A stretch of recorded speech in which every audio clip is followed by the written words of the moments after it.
Hey, what's up guys, Rev here. So it's only been like 2 days since we made one of these videos, but we need to do another quick rundown of everything going on social media, a quick compilation of all these interesting events I want to cover and share with you guys because I think they're pretty interesting, and I don't want these smaller topics to get lost in the shuffle as we go more in depth with other topics in our other videos. So without further ado, let's jump into it.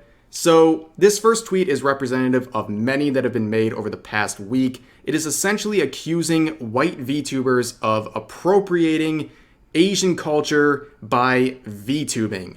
This tweet with 26,000 likes, by the way, saying, "Can we talk about how VTubing encouraged many white people to fake being Asian for no other reason than because they can?" And nothing says an open discussion like locking the replies to your thread.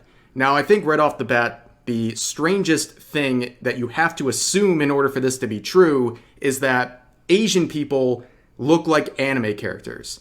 That's a pretty odd start, but it does a real disservice to the global reach of VTubing because it is not just white people outside of Asians who do VTubing. It's ethnicities across the entire board. And again, to limit some concept like this to just Asians or Japanese in particular seems pretty offensive, if you ask me. And a lot of people have been listing off different VTubers who they think are the example of this cycle. And some of those VTubers include Silverveil, who's been a recent topic of discussion, as you know. Some claiming that she can't be this Sakura Wolf character because it's appropriating Japanese culture. People have also talked about the VTuber Shy Lily, who again they accuse of appropriating Japanese culture with her Safeku outfit, which of course is a Japanese school outfit. And probably the most ridiculous example is people calling out Mori Calliope for being a white woman appropriating Asian culture through her VTuber model. Now, people actually made tweets showing her face, and I can't do that. It's like the least kept secret on the internet. It's like, is Mori Calliope this creator? It's like, you know, is Bruce Wayne Batman? Like, everyone knows, but it's all but confirmed. So I don't want Cover Corp kicking down my door because I show her face next to her VTuber model. So they want to claim that Mori is appropriating Japanese culture by virtue of her Mori Calliope character, which I think is hilarious because in order to assume that, you have a Japanese company that approached Mori Calliope and the person behind her, and then gave her an anime character to play, and at no point does she ever claim that she's Japanese, and all of a sudden that is appropriating Japanese culture. That seems like the hardest reach you could ever imagine. And also, if you want more proof of how ridiculous and how Twitter-focused this outrage is, the quote retweets are filled with thousands of Asians saying that this is a non-issue and that they don't care about this sort of thing. So now on to our next story. Mom, Elon Musk is shitposting again. Like, he comes out yesterday, he basically became a meme page just posting stuff like this. So you can read it for yourself. It says, "There are mousetraps, then there are mousetraps." There is something incredibly bizarre about watching one of the richest and most powerful men in the world post cropped furry porn. Like, it's a wild time to be experiencing. Elon Musk is kind of like the wannabe Iron Man, Tony Stark of our current generation. But instead of building cool suits that he can fight evil in, he's posting cropped porn on Twitter. But you know what? Hey, I thought it was pretty funny to see this, and you can see the number of quote retweets and likes. There was a lot of interactions with this tweet, including some people in a tweet with over 20,000 likes, reminding us of the most tired rhetoric on the internet, saying, "Just a reminder that trap is a slur that gets trans people killed." Now, this is the, like I said, most tired discussion that this channel has ever really covered. And for a reminder to anyone confused, trap is a term used for cross-dressing men who like to give the appearance that they are a woman, but still identify as a man. This is not a word for trans people. And the discussion on Twitter is that using this term trap to refer to trans people is offensive and makes it a slur. Now, they are right. Calling someone who is trans a trap is offensive, because it is mislabeling them with a term that doesn't apply to them. But that doesn't make the term in and of itself offensive. It's just like calling someone who is a trans woman and identifies as a woman, calling them a man would be offensive. But it doesn't mean the word man is inherently offensive. And to make such a reach that this meme is leading to people, trans people, getting killed, please, you don't have to try this hard. It's kind of getting ridiculous. But this next tweet was kind of funny.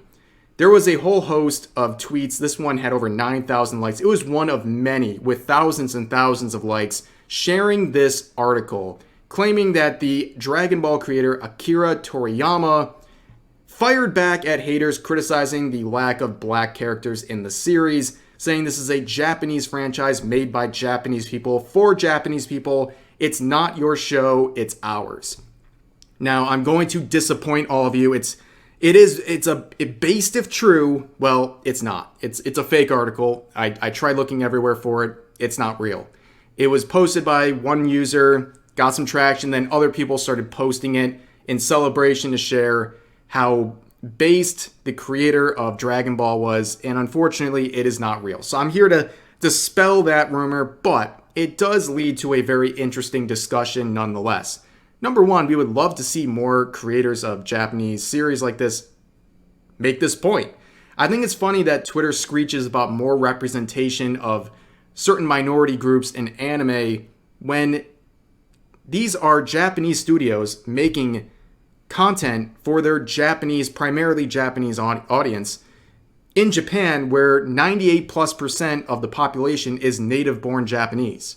So it is not surprising, just by virtue of that system, that characters are going to look more like Japanese people and they're going to relate more to those characters than a darker skinned character. That doesn't mean it's not a good idea to have more darker skinned characters. I think it's a great thing, but nobody should be surprised when a Japanese anime has characters that look like Japanese people, or are meant to appeal to Japanese people by their skin tone and things like that. I don't think that's like a crazy far-fetched thing. I feel like it's an uncomfortable truth for a lot of Twitter freaks out there, but it's just the reality. It'd be the same thing if you went to other cultures and expected them to appeal to those on the outside. It's unlikely. It's just expected. It's human nature to reflect your own people in your work, in those who are your target audience. So we're going to move on to another crazy story. This one has been making rounds. This is a real article, by the way. A British soldier who recently volunteered to fight for Ukraine was arrested and convicted for owning lolicon. And he is now placed on a sex offender registry for 5 years. They make a point in the article and in the reporting on the case that all of the images that he was convicted for were lolly characters. All of them. And he knew and stated that he knew these things were unrealistic. And he said that he had no attraction to children whatsoever, and that was not the intent of owning any of this content. Well, he still was convicted, and like I said, he is now on a sex offender registry. This is a very serious deal. Now, this will surprise people, but in the United Kingdom, that is the law. It is one of, I think, 13 countries in the world where these things are illegal.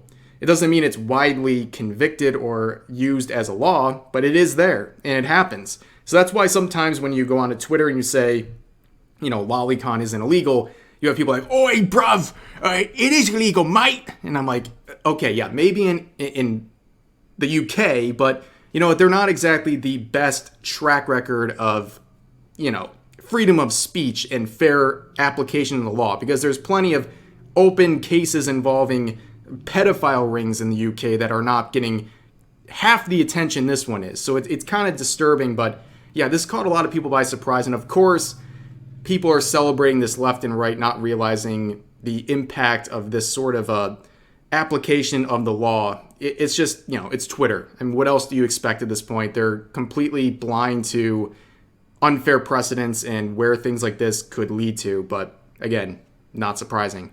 So I want to end this video with the same tweet I talked about a few days ago, because it gave me a kind of a funny update. Here we have this Tara Strong tweet from 2013 that has caused quite the stir. People recently uncovered this tweet and started talking about it. This is the voice actress behind many characters like Raven from Teen Titans, Timmy Turner, among many, many more. And she makes this tweet about the Ben 10 characters. These are not only underage characters, they're also cousins. And I thought it was funny because back when this tweet was made, no one batted an eye. It was just a different culture back then. People understood this was a joke. Well, it gets uncovered about 3-4 days ago. The quote retweets shot up and people are horrified by what they're seeing. And since then, curiously, the quote retweets have quadrupled, but the likes have actually taken over. It was a hard ratio, way more quote retweets than likes, but now the likes have tripled the quote retweets. I think that's kind of funny in and of itself, but someone in the comment section, or several of you, made a very good point. People are offended by this. Tara Strong posting this, but it reminded me, you guys reminded me, that she voiced several characters in the series Drawn Together, including Princess Clara. And if you guys don't know Drawn Together, it feels like a fever dream in my life. I don't even know if I was 10 years old when I watched that while it was airing on Comedy Central. But that is arguably, from what I've seen, easily like top 5 most offensive shows I've ever watched in my life. It was absolutely crazy, basically making jokes about every ism that's ever existed. And it is considered by many to be one of the most controversial shows that ever existed. I feel like if Twitter nowadays found out about Drawn Together now, they would lose their minds.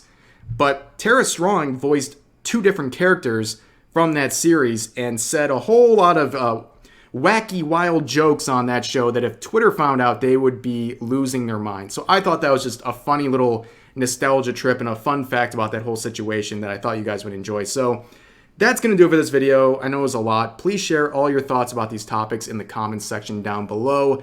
Hope you enjoyed, and I'll see you guys next time.